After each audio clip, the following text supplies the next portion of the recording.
McNamara. Thank you very much, Chair. Minister, I wish to, or Chair rather, I wish to support the amendments which I believe are being joined in support of the addition of the words natural environment.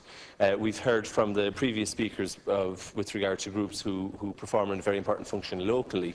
I suppose I wish to give an example which is both national and local to me. It's a particular group which is my hometown of Scariff, County Clare, which is National Seed Savers. They may be well known to many outside of Scariff. They're well known across the country. Indeed, they have in the past received occasional funding from the Department of Agriculture. But what they do is they collect increasingly rare seed varieties, which are very much part of our national and our natural heritage, particularly in an age of increasing commercialisation in agriculture. We see increase of intensification. We see proposals, at least, to use genetically modified products and seeds in Ireland. But we also see an intensification and a narrowing of the varieties of apple trees, for example, grown, grain varieties grown. And in that context, I believe they perform a very important function. To date, I think they have gathered 140 different native varieties of apples. Now, it's important, I suppose it's maybe not particularly important to the Minister, but to apple lovers it would be of note that, and he may well be for all I know, but that there was a programme sponsored by the government, the government before Irish independence, of sponsoring orchard plantations. But one of the conditions was that you had to grow a certain type of apples. So effectively the apples which had being grown in Ireland heretofore, going back, I suppose, to time immemorial, were actually replaced by new strains of apples in or about the beginning of the 20th century.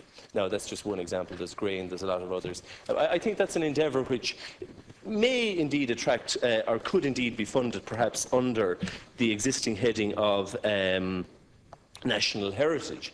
But to avoid any doubt on the matter, I do think that groups such as Seed Savers, and I don't in any way wish to limit this to Seed Savers, but groups who perform such an important function in maintaining our natural heritage and maintaining genetic diversity should be able to at least apply for funding and, as the previous speaker said, go through the hoops and the application processes that everybody else has to. But I think the contribution that they perform could, and I believe should, be acknowledged, Minister. Just for the avoidance of doubt, I suppose I appreciate that the intention of both movers is exactly the same, but I do think that natural environment should go before, if an amendment was to be accepted. And I appreciate both may be opposed by the government, but if it was to be accepted, it should go before such other, the general catch-all clause at the end. So if I had to choose between the two, and I support both, I would be supporting Amendment 33. Thank you very much. Okay. Deputy, do you want to? Deputy O'Sullivan, do you want to? Oh, sorry, Minister, I beg your pardon. Sorry. Thank you.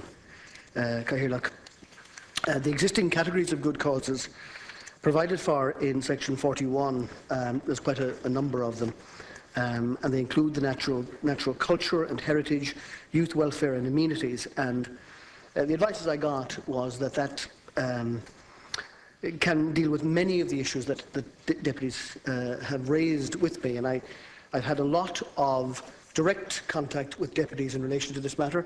The Natural Environment Lobby is obviously very healthy and good, and in fact I had a submission from my colleague, the Minister for the Environment, in relation to these matters.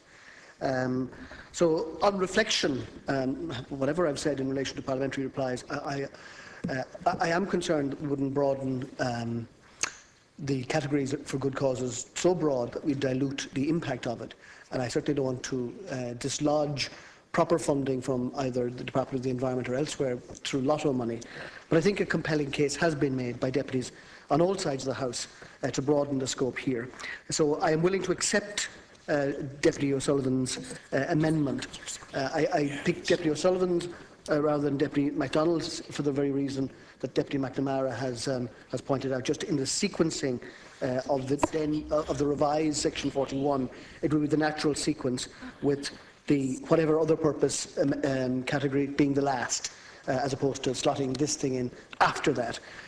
So I think that it is an important addition that I think can usefully address many of the environmental issues that a lot of good people do. I can think of the natural walkways, Schliek Corman in my own constituency, and there are a great number proper natural environment projects, which I think could usefully be funded from the National Lotto, hopefully from an expanded National Lotto with an even bigger good causes purse to give out.